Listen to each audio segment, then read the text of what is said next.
Good morning, students. Hope you all are well. So, in our previous class, we have already discussed about the stomatal transpiration and how this transpiration occurs through this very minute opening, that is the stomata. So, today we will discuss some more points and some experiment about the stomatal transpiration.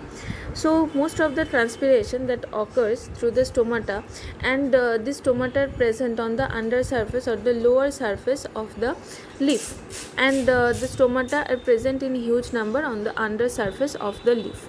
So there will be the more transpiration will occur from the under surface. So we can prove this with the help of one experiment. So for that we need 2 pieces of dry cobalt chloride paper. Okay. So we have to attach this on the 2 surfaces of the leaf and held in position by 2 glass slides and attached it with the clip.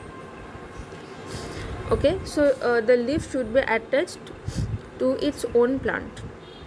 Now after some time, what you will see that the piece of paper that is facing the upper surface of the leaf, that either does not turn pink or it turns pink after a very long time, but the cobalt chloride paper that present on the lower surface of the leaf, it will turns pink much faster, because the cobalt chloride, I think you have already read in previous experiments, that the cobalt chloride paper, when comes in contact with the water vapor or with water, it turns into pink.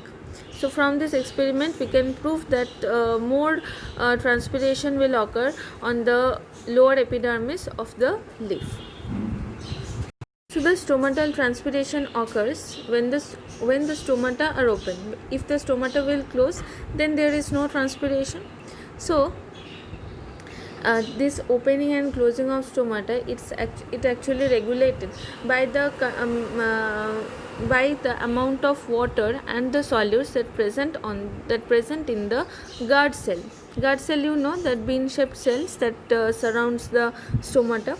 So the opening and closing of stomata is depend on the amount of water that present in the guard cell. Okay. So during daytime, as the stomata are open and during daytime, so what will happen, the diffusion of gases, that means 2 gases, oxygen and carbon dioxide, that occur at the same time of transpiration, and the diffusion of gases also fulfill the need for the process of photosynthesis. Okay. So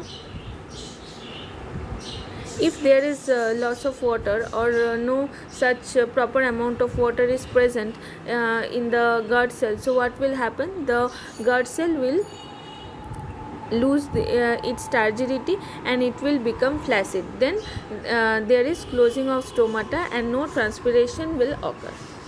Okay. So in some plant, like in case of balsam plant, this plant wilt their leaves during midday or during daytime and again recover it in the evening. Okay, so why will happen, why this kind of things will happen?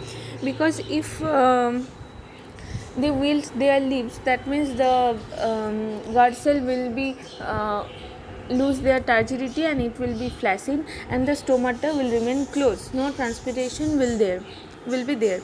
Okay, so why this happen? Because during midday the temperature is very hot and the rate of transpiration is exceeds the rate of absorption of water from the soil, so that the target cell so that there is loss of water and the solute, and the guard cell become flaccid. And after some time, means during evening or at night, there is no such temperature is there, and so they recover it. Why? Because the proper amount of water is present there, so they recover it, and the guard cell become turgid, and the leaves of this plant will not wilt again.